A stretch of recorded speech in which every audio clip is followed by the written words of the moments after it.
Hi, I'm Juanita and welcome back to the Knit Guru. Are you a fan of The Wizard of Oz? I am. This is a really easy bookmark. You will find that it's really popular at markets and incredibly popular at this time of year. There's going to be a knit version coming as well shortly, but for now this is the crochet version. We've got the Wicked Witch of the East's feet and hat in the middle of this bookmark, and it's a bookmark that can hold 2 pages, potentially. Yes, it can mark 2 pages because it's got 2 dangly bits.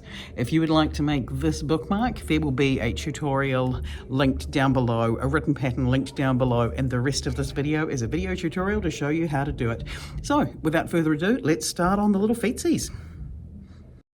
Right, now this is a really easy, really quick market make, but I apologise, the video is absolute trash. I was not in my usual filming setup at all, but this just had to be done because it was too cute. Anyway, we're going to start off with just what we need. We need a 3.5mm crochet hook. We need yarn in red, black and white. I used DK Weight 3 yarn for this. We're going to start with using a magic loop, and we're going to put 6 single crochet into the magic loop. Now you may notice that you're going to see me crocheting slightly out of the frame. I actually really thought that I had done much better to be in the frame this time round, even though I wasn't with my usual setup. But it turns out, no, I was actually worse. At least there we've closed the loop in the frame. That's a small miracle. Right, row 2, we're going to increase into every stitch. That means we're going to go from our 6 stitches in row 1 through to 12 stitches in row 2. So this is 2 single crochet into every stitch. You won't see me necessarily doing this on camera. You'll see this well and truly just sort of peeking out the top. So that's my thumb. Yeah, I'm also not even using my usual crochet hook. This is just a straight inline hook. This was like the next level of challenge, to be completely honest. I was 100% not a fan. I've been using the ergonomic Prim hooks, I think it's called Prim, and I've been using the Clover Amour. I really like the Clover Amour. I like the Prim one as well, because if it's a cold day, it's got a bigger handle, and it feels like you can just grip it. Whereas this regular inline hook, I know that there are people who swear by them and love them. I know I've got a whole stack of them in my crochet class, and kids use them without complaining, but they're just not as much fun. I just really like the others. Yeah. Alright, so once we get to the end of this row here, we're going to be beginning our next section, and the next section is we just have 2 rows of single crochet. So we're going to be doing single crochet in every stitch for 2 rows. There's 12 stitches in each row, so it's going to be like 24 stitches all around. Now, I was going to leave this entire video at regular speed, but now I've decided to speed this bit up because it's 24 single crochet, and watching me awkwardly try to use cheap yarn and a inline hook doing 24 single crochet, it's painful, even when sped up, let's be completely honest. Alright, so what we've got here is we've made the bottom of our foot, and we're just coming up the shoe. This red is because it's the ruby slippers. If you were doing a book accurate version, you could use a sparkly grey yarn. I thought about doing a sparkly grey yarn. I still might for the knit version. But the red yarn was sitting right there. I literally wasn't at home. I had a 3.5mm crochet hook and a 3mm crochet hook that weren't even mine, and 3 balls of yarn that I had ready for a completely different project. And this is what happened. I suddenly realised that The Wizard of Oz was the very first play I ever directed. We are right before Halloween Spooky Month, and my Halloween Spooky Month videos are all going to be sock related. So if I was going to do this Wicked Witch of the West bookmark, it had to be now. So there we go, that's our 24 stitches. We're now going to be doing a decrease row.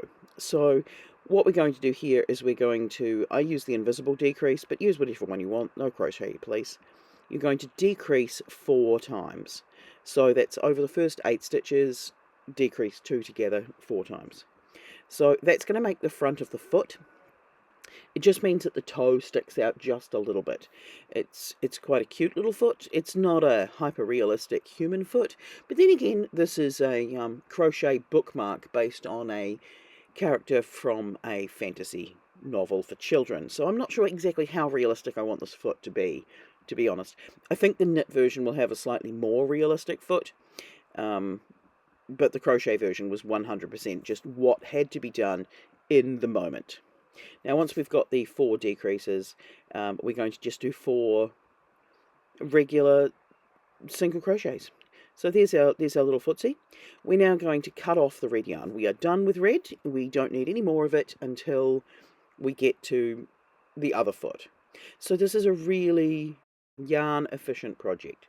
Now we're going to bring in our black and white yarn. Now this is just for the stripes on the legs. Clearly you can do any colour you want. They do not have to be alternating. You could do the socks in different shades, but I've gone with black and white because the Wicked Witch of the East, when she's under the house in the movie version of The Wizard of Oz, you've got red ruby slippers on her feet, and you've got the black and white stockings, and then when the shoes come off of her feet, her legs just sort of shrivel up and disappear. You could do them in green, because green's quite iconic for the witches in The Wizard of Oz, or you could just do them as just one straight colour. It doesn't really matter. I thought about doing one with like cables on the socks, because that would be cute, but that would be like saying I've crushed something cute and adorable. Right, so we're going to do 1 row in white single crochet with all these yarn tails. We're just going to shove them inside the shoe here.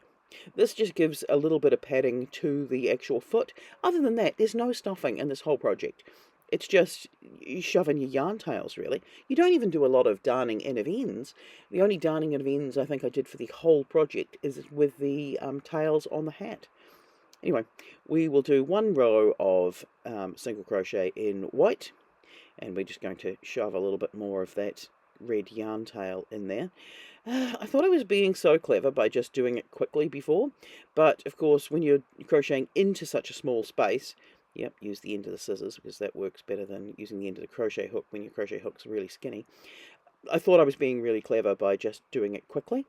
No, it turns out, take your time and shove it in there properly, because every time you stick the crochet hook through the yarn, you're going to run the risk of picking up the wrong piece, because we've only got 8 single crochet in a row.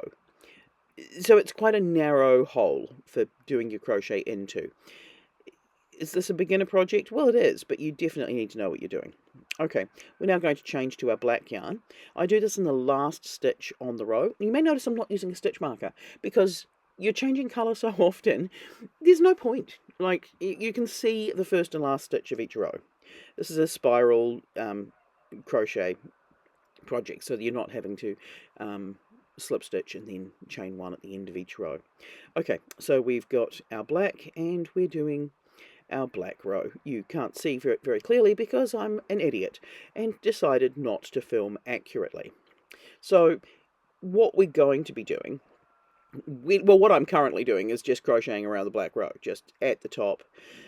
Yep, like a mad woman. Instead, we can look at my thumb joint and the surface of the desk. Yep, sometimes you'll see some crochet. Oh, there we go, I've gone back off shot again. So once we get through our 8 single crochet in black, we're just going to alternate back to the white. So keep those long yarn tails that are joined to the ball of yarn. Oh, picked up a little extra bit of the white yarn there by mistake. Yep, it was one of those days. A cheap yarn. Sometimes expensive yarn does this too, but this is a brand of dollar store yarn, which really just mostly annoys the crap out of me, to be honest. Actually think it's the one from Kmart. It's not too bad when it's in the multicoloured form, but in the single colour form, it's annoying. Anyway, so we're going to get 8 rows in total of alternating black and white yarn. So once you've done that to both legs, what we're going to do is squish this leg flat. Then we're going to go through the top of the leg, and you're just going to go through to the opposite side, just like that. You're going to pull through your yarn, and you're going to complete 1 single crochet. And then we're going to do it again. This is definitely more challenging than you'd imagine to do the 2. Then we're just going to crochet the 2 of them together and create a chain. So you can see that we've got the leg. The leg is finished. It's wider at the bottom of the book than it is on the chain, and that's so that it looks cute hanging out the bottom of the book. The chain is just as thin as it can be so that you're not deforming your pages of your book. Then we're moving on to the hat. We're doing the hat in black yarn, so of course you're not going to be able to see anything because black yarn. I should have done this in like a dark grey or maybe a blue. No, I did it in black, of course. We're going to start with 4 single crochet in a magic loop. We're going to close that up. Now once we've closed up this loop, our next row, row 2, what we're going to do here is we're going to do an increase in the first stitch, then we're going to do a regular single crochet, then we're doing an increase in the third stitch, and then we're doing another single crochet. So we're going from our 4 stitches in a row to 6 stitches in a row. You could just go straight with the 6 single crochet into the magic loop, but I find that the 4 gives you a better point on the top of the hat, even if it's just annoying to have to do increases in such a small space. Once we've done that, we're just going to do 2 rows of regular single crochet with no increases, no decreases. So we've got 6 stitches in our row by the end of row 2. Row 3 and row 4 are both just straight single crochet. You can see we've got a little point there, and that's just going to give it a little bit more depth. So 6 single crochet in row 3. Right, so in this single crochet section, what I've done is sped the video up a little bit, which tells you that I don't crochet very fast at all, and yet this project didn't take very long. It would take even less long if I wasn't trying to film it, to be completely honest. You could whip up easily 5 of these in an hour, and I think they sell really well at markets, particularly if people know The Wizard of Oz. But who doesn't know The Wizard of Oz? I love The Wizard of Oz. It's so cool. So we're just doing our single crochets all around for rows 6 and 7. That's going to give us quite a satisfying point. And while we wait for me, even in hyperspeed, to catch up, we can ask how our day's going. Mine started strangely. It's absolutely raining cats and dogs, and the chickens are going crazy. So row 5, we're going to do an increase followed by 2 single crochets. So another increase, and then 2 single crochets. So we've got 2 increases in the row. We're going from 6 stitches up to 8 stitches by the end of the row, and we've got quite a nice point forming. At this point, what we're going to do is we're going to do 2 rows of single crochet, and that's going to get us through to where we do the colour change, I think. Yeah, so we've now got 8 stitches in each row. It becomes much easier to do the actual crocheting because there's more you can hold on to, both in length and in width. Row 7 we're up to now, and we're going to do 8 single crochet. Again, I didn't feel the need to use a stitch marker on the hat because, well, you can see how many stitches you've got. You can count, well, at least I can count to 8. Anything under 10, I'm quite happy not using a stitch marker, as long as it's not a complicated kind of increase, decrease, do this, do that. But mostly, yeah, if it's less than 10 stitches, I don't bother with a stitch marker. Yeah, so there we go. Doing single crochets in black. At least most of those are in frame. Not centered in frame, but in frame. You know, this is... The fact that anybody watches my videos is a small miracle, to be completely honest. You put up with a lot from me. I'm so sorry. I am trying to get better at this, because I do thoroughly enjoy it. Anyway, row 8, we are changing to purple, and we're doing a single crochet around the whole row. There's no increasing going on there, it's just a row of purple. Row 9, spoiler alert, also a row of purple. So in our row of purple, this is just the band around the hat. So I've sped this footage up, believe it or not. This is hyperspeed crochet. So row 7 is just straight purple single crochets. Row 8 is just plain purple single crochets. So we're just going to crochet all the way around. I'm not even going to worry about the step in the crochet at the back. Oh, sorry, row 8 and row 9. Numbers. So we're going to do another row of purple single crochet. It's quite nice not using black at this point, because it gives me the opportunity to see what I'm doing, as well as you the opportunity to see what I'm doing.